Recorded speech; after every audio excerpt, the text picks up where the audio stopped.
Hello and welcome to the Hallelujah podcast. I'm your host, Grace, and I'm beyond excited to have you here today.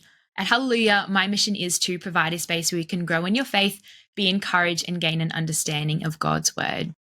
In our episode today, we're talking about a very important but also heartbreaking topic too.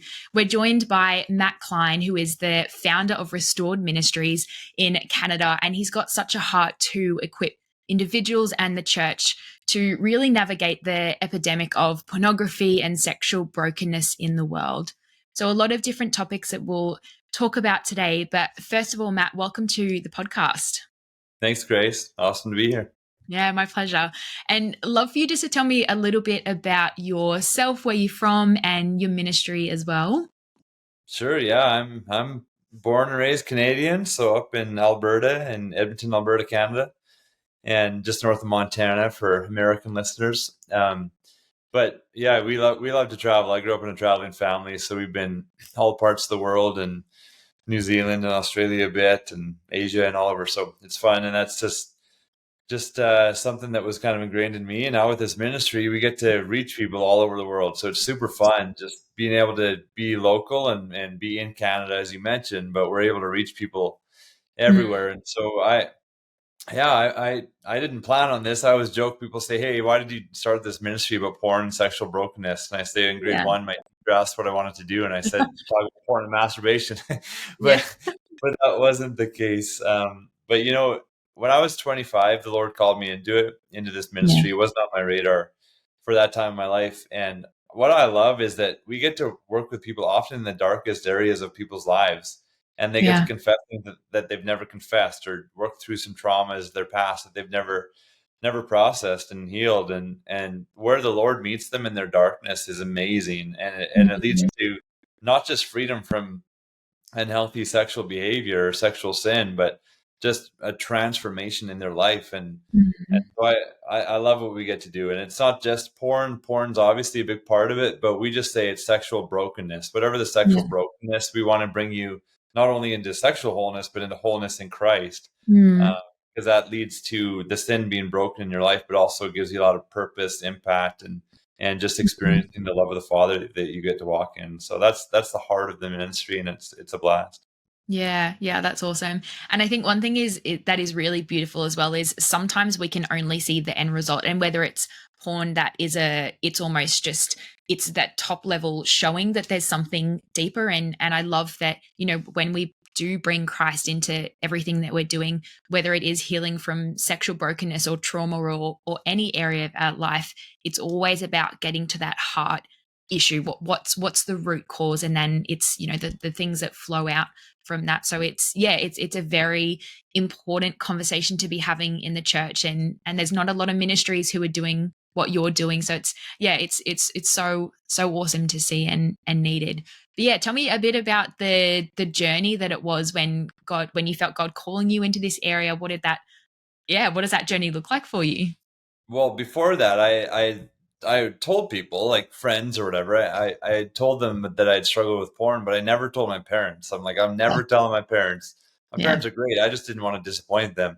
And so so then the Lord calls me into this, and literally for like a week, I'm like, how could I do this and not tell my parents what I do? Yeah. I'm too close to them to have that be reality. So I had to tell them a week later after the Lord called me to do it. And yeah, my mom didn't talk for a few hours. She was kind of devastated. They had no idea about pornography at all, and in my life.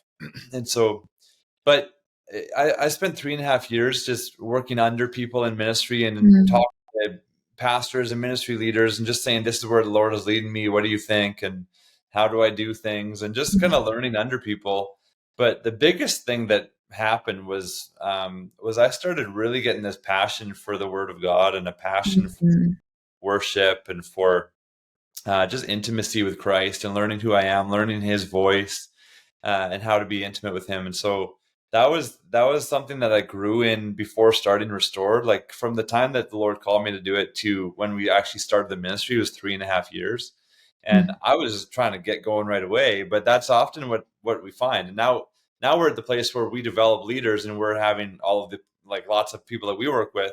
and they either become coaches for us or they go and they start their own ministries and businesses. And a lot of them are also like, hey, just want to get going. But this process that God takes people through is consistent, whether we're Australia, Canada, China, whatever. It's that He calls us, but takes us through this season of growing us and growing us in our maturity, our spiritual understanding, just our intimacy with Him. And so that was 3.5 years of just kind of that process for me.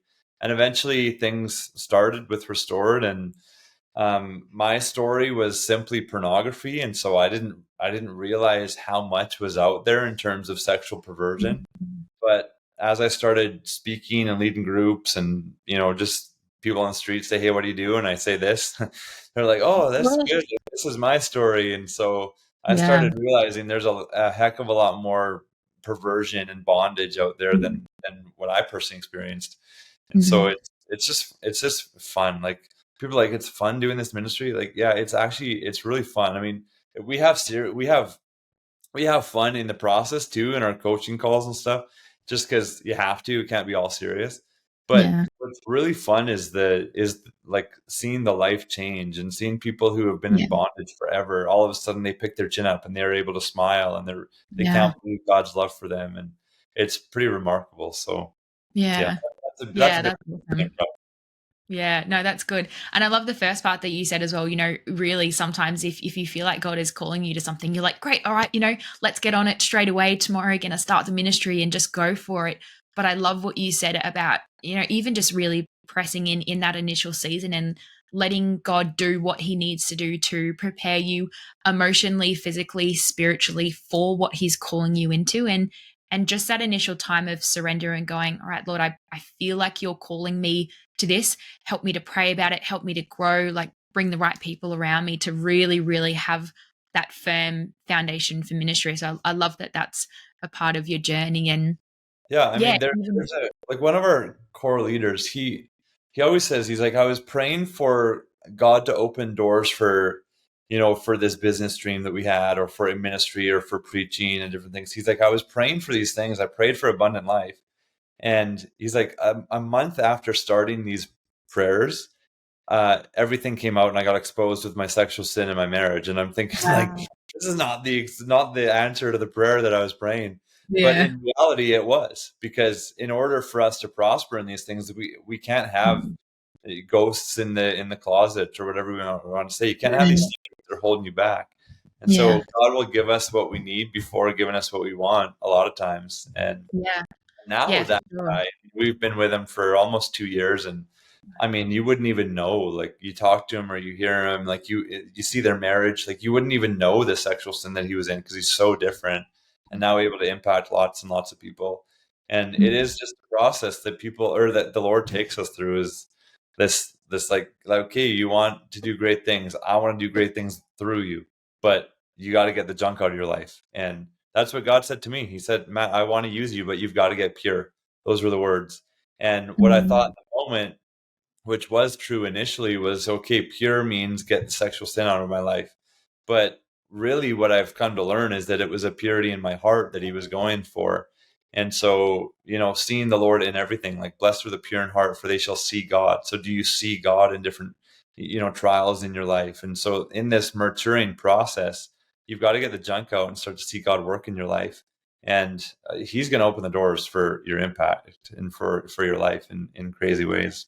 Yeah, yeah, that's so good. And it must be so encouraging for you as well.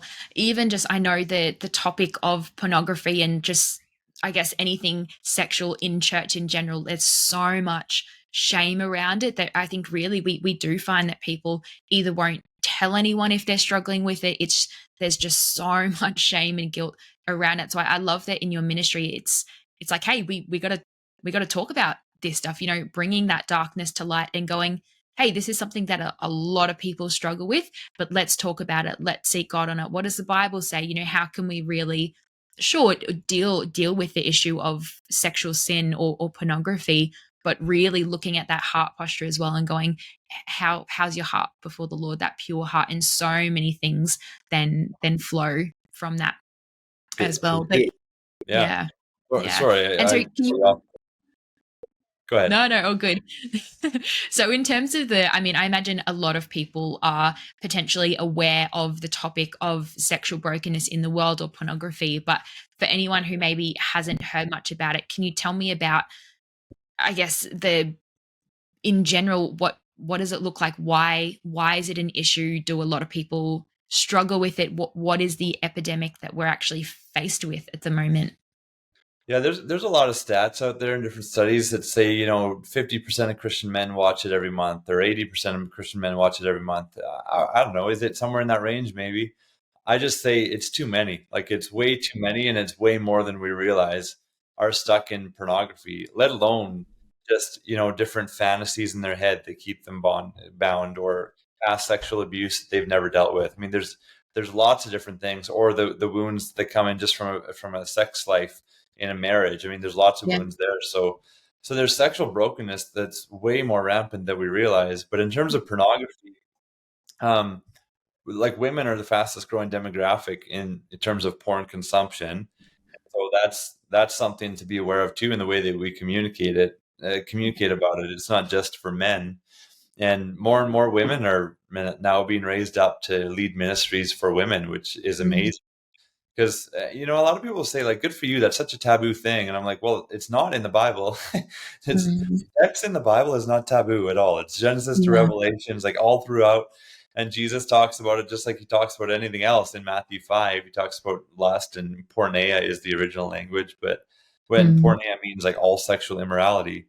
And so we have to talk about it just like we talk about anything else. And the cool thing is that when we do it, like, I say to pastors, we have to address it because sex sells in the world. And so if we don't address it because sex sells, we're going to fall into the perversion.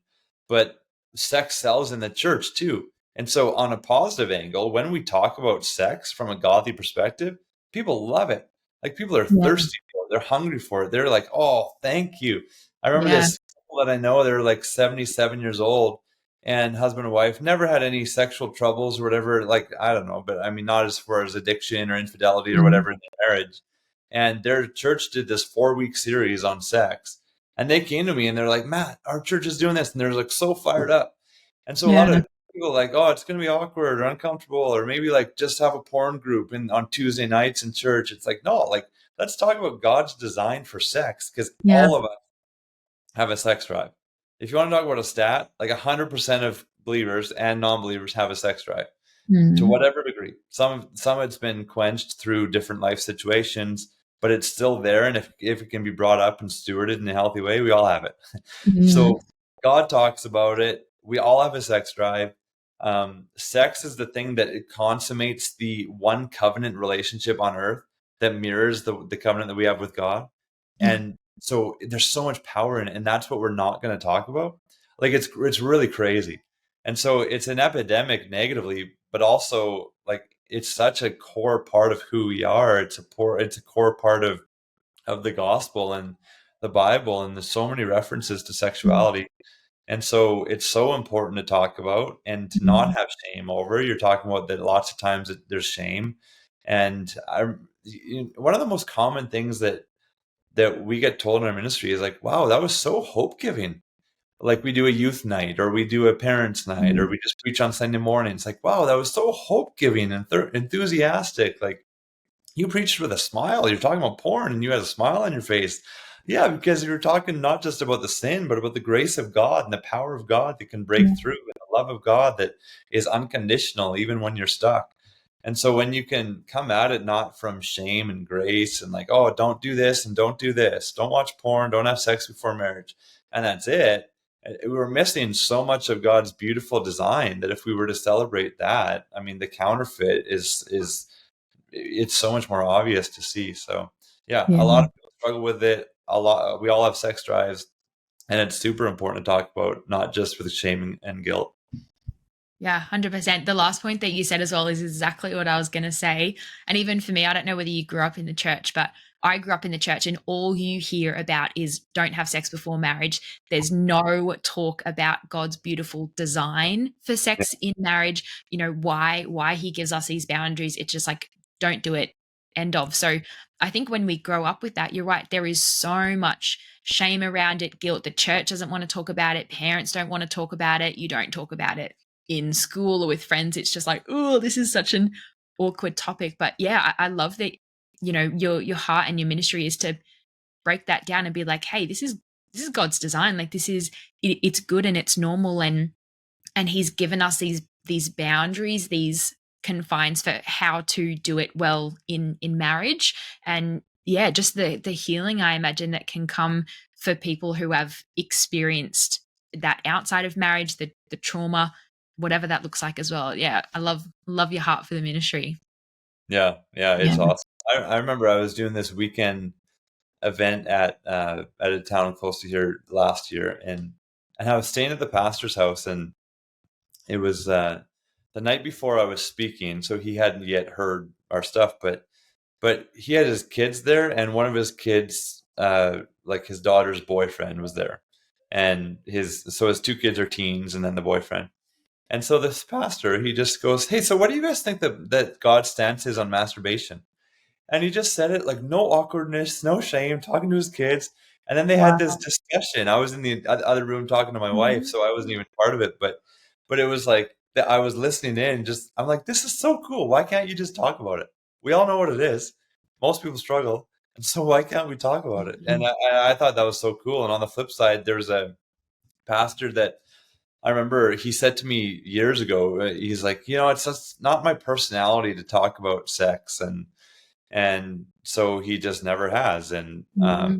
years later, we had this guy come to us seeking help, and he was like, "Man, like this stuff is profound. I've never heard this stuff before." And he was super, super excited.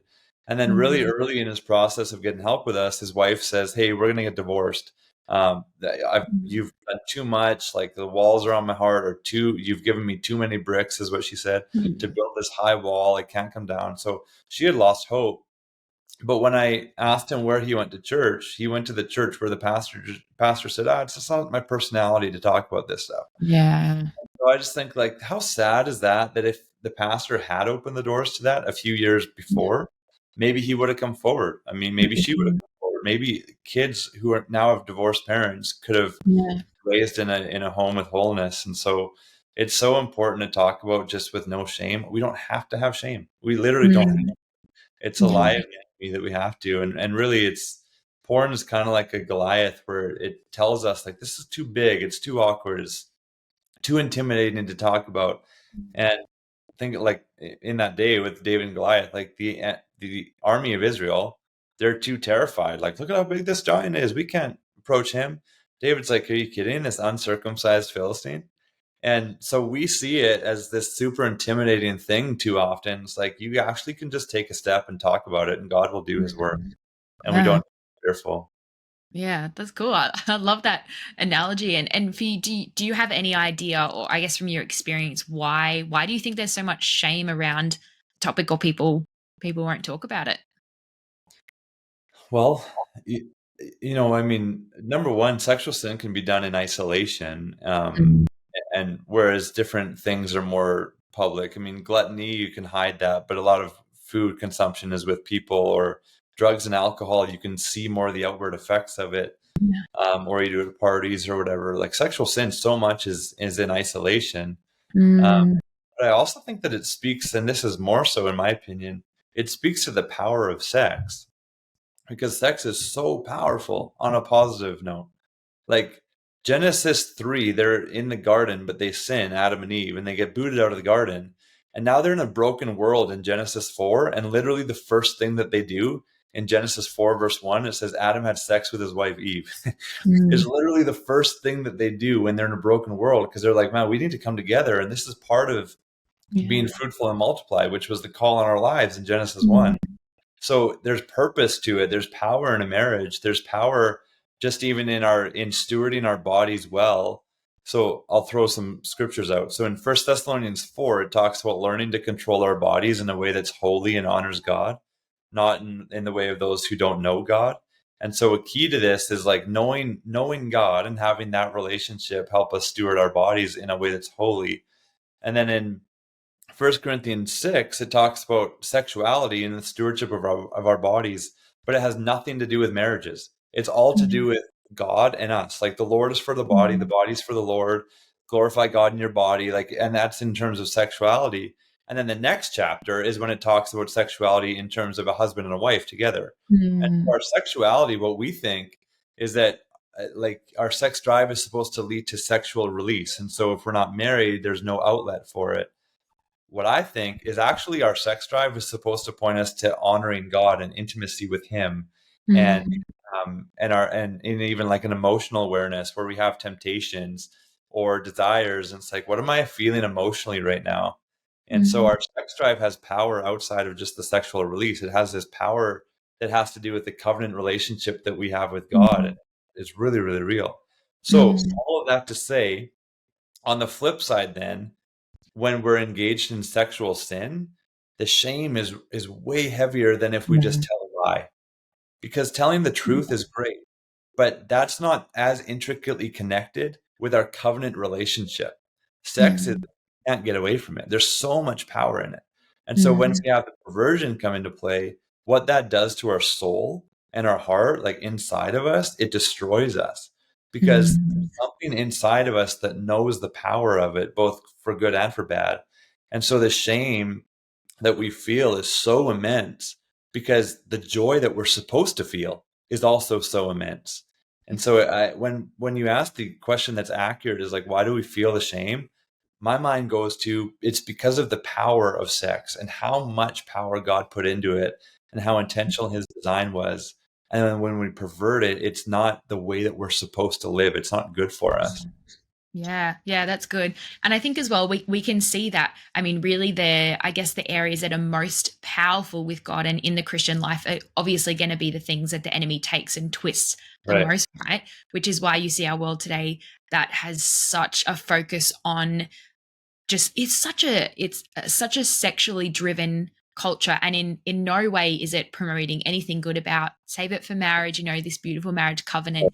It's all making it mean nothing, so it's really devaluing the importance and the beauty of it, and it's just promoting that in the way that we live our lives, that you're sexual beings and you need to explore that and put it out for the world, and it doesn't matter what you're doing with who, when inside or outside of marriage doesn't matter. And you really see today that the culture encourages that. And I just think because it's such a big thing, like you said, it's just going to be so twisted and so perverted. So I think often we can look at the areas that the world glorifies or goes into the most, I think can be a really good reflection about what Satan is perverting and twisting most from God. But do you find, I guess, with some of the people or organizations that you work with, do you think there's more of an issue today with pornography or sexual brokenness with the so I guess tech focused world that we live in today, where it's a lot more accessible compared to maybe even 10, 20 years ago when it wasn't as much? Or what's your experience with that been?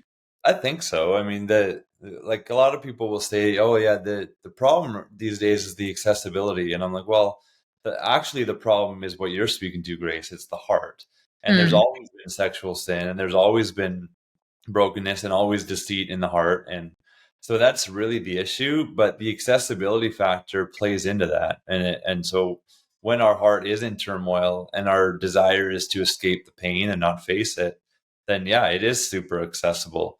And so mm, it does play into it. And unfortunately, the tie in between the porn industry and sex trafficking is really real. And so then that makes it makes that the accessibility bigger because the funds are there for them to just produce more or to have more power and bribe people, bribe politicians, whatever they do to get away with things.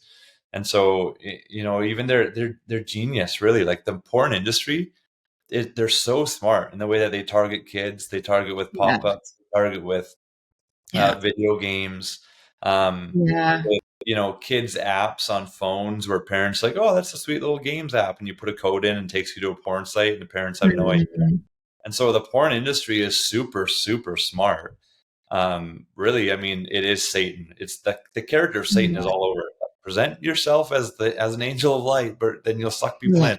This is what porn does, and so yeah, it is the accessibility thing is obviously a factor, but we're not as concerned about that, because no matter what, Proverbs 4:23 is what you're exactly speaking to today, is guard your heart. Yeah. It's above all else. Guard your heart. For Yeah. everything you do flows from it. And so Yeah. we focus on the second part, like, oh, above all else, I need to guard myself against devices, right? I need to not sin. It's like, no, no. Don't do that and neglect guarding your heart. You need to be Yeah. aware of what's in your heart, because you get to the point where it's kind of funny, but just to give the visual, people will say like, hey, if there's somebody attractive in front of you, like some people will say, hey, bounce your eyes, like just don't look at them, and you'll do Mm. okay. And I just think, but Jesus, like when Jesus saw some hottie, like some person he was attracted to, he didn't just bounce his eyes and not look at them. He was able to Mm. see them with the eyes of the Father. And Yeah. so when we can get our heart right with the Lord and have that purity, where then you can see the Lord in people, or you can see them with the eyes of God, then you don't need to be worried about the accessibility factor, because Yeah. your heart is right and your mind is renewed and you're more submitted to the Lord. And so, Yeah. yeah, Yeah, that's actually so good, and I think that brings in a really good point about the power, I guess, that we have. If we have the Spirit of God inside of us, we as Christians don't want to be going, "Oh my gosh, I can't see yeah, like someone at the beach. Like I can't even go to the beach because if I see them, I'm gonna fall off the bandwagon." Or, I mean, same with drinking or drugs as well. Any area of sin in our life, we can't be living on eggshells as a Christian. That if I see one drink, I'm gonna completely fall away, or this any area that we can kind of see that. But yeah, we want to get to the root of it and going, I have the Spirit of God inside me. I want to be able to live and walk in power as Jesus did, to be able to look at and just interact, to be able to share the gospel with someone who maybe has come out of. I mean, what happens if you're walking down the street of a valley, if you meet someone who's in prostitution on the street or coming out of a strip club, you want to be able to share the gospel with him. We don't want to be in a position where we have all of our walls up and we can't see or do anything because we're just so worried about falling into sin. But yeah, I love that point that you made about Jesus, how he had the eyes of the Father, and yeah, seeing people as they are, not just as something that is going to make me fall back into sin. So yeah, I think that's a really, really good point that you make as well. totally, totally. We Yeah. have to get there. And I mean, of course, if you're not there, like we have to be wise. And Yeah. somebody had an event that we just had. This lady, she does ministry inside of strip clubs, and so she was excited, like, hey, maybe some of your guys who have healed can come into the strip clubs with us. And I'm like, well, maybe we can Yeah. walk around the strip club and we can Yeah. pray and do that, because we don't like seek things out, but when we walk Yeah. across or walk in a mall and we see a billboard and it's just there, or somebody on the beach. I don't talk about beaches because I'm in Canada where it snows and not by the water, but Yeah. for you, Grace, like you go to a beach, it's like you don't want to be scared of people and Yeah. that are attractive. You need to be able to see them. So if Yeah. somebody's not there, like if you're not there in terms of your journey of overcoming bondage or sexual sin, of course, one thing that I say is we have to isolate and then insulate ourselves. So we isolate, but then insulate through Yeah. growing ourselves in maturity, healing our heart, renewing our mind. And then we get to the point where we don't have to isolate as much. We could Mm. go to the beach or we could go to the pool, and we know that our eyes have changed in the way that Yeah. we see things. So yeah, I mean, obviously you don't search things out, but when they Yeah. come across our paths, we don't need to be fearful of it. Yeah, yeah, absolutely. Yeah, that's good. And you're exactly right. I mean, there will be people who have struggled with, for example, drug addictions or alcohol addictions. And by all means, you don't want to go and put yourself in those situations just to be able to go, I can do it, I can handle it. You're right. We absolutely need wisdom about where we're at that moment, and not putting ourselves into positions where we are going to be tempted, because the Bible talks about fleeing temptation, but also just trusting that in that process of healing, seeking the Lord, that ultimately the goal is to be able to get to a space where we can be around different situations in life and not feel like we're just going to fall straight back in. But yeah, definitely having wisdom as well. And I imagine it can be hard for a lot of men and women initially in that phase where you are working through that process of healing, seeking the Lord in recovering from a pornography or anything sexual brokenness, addiction, and just being faced with so many movies, books, TV shows, billboards, just everything around us is so sexual that if it is something that you're struggling with, yeah, it it's everywhere. You scroll in social media and it's just everywhere. But yeah, do you, I guess for anyone who's maybe in that situation where they are trying to heal from that, do you have some practical tips as well about how you could maybe start to put up some of those boundaries or practical things that you can do to Yeah. guard your guard your heart, guard your mind? Wow, hasn't that been so good? And the topic of the epidemic of pornography in this world and sexual brokenness, it's such a needed topic that should be spoken about in the church more often. So that has been part one of the episode with Matt Cline from Restored Ministries over in Canada. And stay tuned for part two, which will be going live next week, where we chat more about what to do if you're one of the spouses maybe who has a husband or a wife who is struggling with pornography. Where's the hope and restoration that we can have if we are dealing with something like this, and so much more. So thank you so much for tuning into this episode, and I know you'll be blessed by the next one.